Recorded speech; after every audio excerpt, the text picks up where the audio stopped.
we want to get to more on the market's action. We have the Dow and the S&P holding on to gains. It looks like the NASDAQ, though, closing in the red. And for that, we want to bring in Darrell Cronk. He's a Wells Fargo Investment Institute President. And Darrell, when you take we don't want to make too much of today's action, but I'm curious just to get your thought on what we saw play out this week and also what we saw play out today, because it was a pretty volatile week here for the markets. And then looking at today's action, we started the day very strong. The Dow was up over 200 points. We've come way off those highs of the day. We even had the NASDAQ closing in the red. Yeah, that's a great point, Shauna. I think the market's grappling with some realities. The reality is that fiscal stimulus probably doesn't come pre-election and may not come in the lame duck session, depending on negotiations. It's grappling with the reality of what the elections mean. And if you kind of pull the covers back and look at where flow and dollars are going, they're starting to trend towards a Biden win. So if you look at things like ESG thematic, industrials, materials, even emerging markets are seeing positive flow, which would all be signs of a Biden win and be favorable trades or positioning relative to that. And where you see outflows are places like energy, financials, some of the healthcare sector and utilities. Those again would be consistent with areas that would come under pressure under a Democratic administration. I also think the markets are starting to grapple a little bit too with the path to a vaccine, which we've been talking about for some time. And certainly, I think there's some good news there, Shauna, that we may get a vaccine by year end. But the real important point is accessibility, right? When can we make it widespread in the population? Efficacy, right? How good is the vaccine? You know, if the efficacy is only 60% effective, then that's not terribly good. And what about mutations on that? So there's a lot of things that here the markets are finally starting to kind of grapple with and gain a reality on as we move into some of those key events that it's been lamenting on for quite some time. Darrell, what about the state of the consumer, just how closely you're tracking that? Because we got those retail sales number out this morning. We also got consumer sentiment, which was better than expected. But of course, we have this big question now about when we would possibly get more stimulus. Yeah, unfortunately, the world of the consumer is very bifurcated right now. So what you see is consumer spending at the upper income levels. So think retail sales blowout numbers we got today are quite strong. But then we know with jobless claims rising again and more of your low end service sector having issues, that spending is going to tail off, particularly without a fiscal package. The interesting thing is we're still seeing strong strength in the consumer sectors of the market. Technology continues to do well. Consumer discretionary does well overall, albeit it faded to your good point in the last hour trade, but still is one of the top performing sectors month to date, quarter to date, year to date. So overall, the consumers remain really strong. I think the focus on the consumer will really start to shift here now at mid-October into what does the holiday season look like? And how robust is the consumer spending going to be for the holiday season, which I think is the next big wild card around the consumer. Hey, Darrell, Rick Newman here. Investors seem to have gotten accustomed to the idea that the Fed is basically putting some floor under stocks through QE to infinity and lower forever. Is there essentially no chance of a meaningful correction or a bear market over the next 12 months? That's a good question, Rick. I don't think that's the case. You know, the Fed put is real and it's there. I don't think the Fed does anything with interest rates, but what's built into the markets is the markets want to see the Fed not only continue to do more QE and purchases, but also they want to see that fiscal help. And the Fed speakers, presidents, governors, if you listen to them, have all been but begging for more fiscal help in any of the speeches they've given.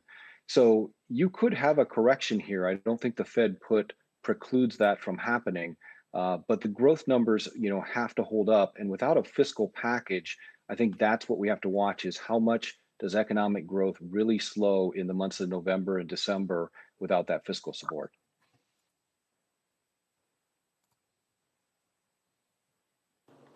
Darrell, I want to ask real quick, you were talking before about that we might get a vaccine by year's end, talking about the distribution or, the equitable distribution of it.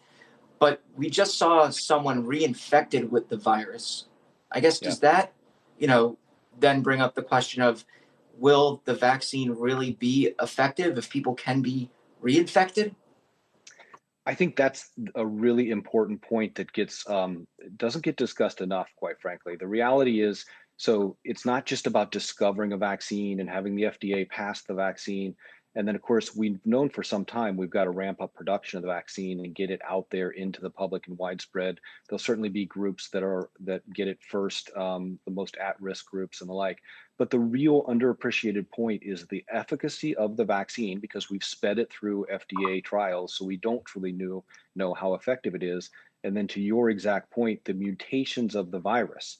So it's not unusual at all for the mutations to happen, and then the vaccine becomes less effective, if not ineffective. So we have to watch that considerably. And if you get sizable mutations, that's going to delay this eventuality of finding kind of a COVID-19 cure, or at least a pathway to reopening. At some point here, we've either got to reopen the economy or reopen the fiscal checkbook, in our opinion, one of the two. Hey, Darrell, I want to ask you just about third quarter earnings, because we've gotten some of the big banks results this past week. And just overall, when taking a step back, majority of the companies are beating expectations and beating by a pretty wide margin. How encouraged are you by this? And what are you expecting for the remainder of the third quarter earnings season? Actually, I think third quarter earnings season is going to be strong. So it's interesting if you kind of backtrack a little bit. We walked into this with expectations of the quarter being down 26% year over year. We're starting the quarter this week at about 19% down, and we think you may finish as much as 14% down, which is closing the gap very materially. Front end loaded with the financials this week. What's interesting is we know the challenge on net interest margin spreads with where the interest rate curve is. We know the challenges on loan growth, but the sales and trading parts of the investment banking group are doing extraordinarily well. The mortgage apps are doing extraordinarily well. The housing market's been really strong. Mortgage rates are down 200 basis points almost year over year, which is almost unheard of. In fact, I think we've set 10 new record lows year to date so far on the 30-year mortgage. So they continue to get driven into the ground, which is actually supporting some of that activity. So you get pieces of the financial sector that are kind of the haves and have-nots. More broadly, though, we think we're back on a path. We would look for 2021 earnings to be right back to about 165, 166, in line with 2019 prior highs. But it will take us till next year to recoup kind of the high water mark in 2019. Darrell, with so much uncertainty right now, I mean, we have the stimulus talks, we have the election, also the coronavirus pandemic, obviously, third quarter earnings season, although you expect it to be a pretty solid couple of weeks. How are you positioning yourself right now? So we think you have to continue to be overweight technology. It's been our most favorable sector. We continue to like it. We like communication services. We do think there's value right now in healthcare. And we like some of the areas that are more cyclical, like industrials, materials. What would we fade? We would fade real estate and REITs. We still think there's more downside risk there. We would fade some of the utilities, some of the more defensive sectors of the economy. Keep in mind, we've gotten about $3.5 trillion worth of total stimulus embedded in the economy this past year.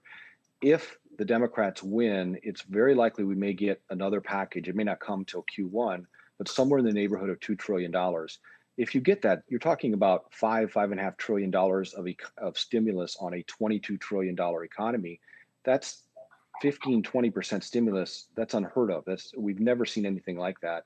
And that stimulus has a lag effect. It has a 6, 9, 12-month lag effect to work its way through the economy. So it's still likely lies before us as far as the impact of what all that's going to mean, which probably means some upside surprise opportunity into next year.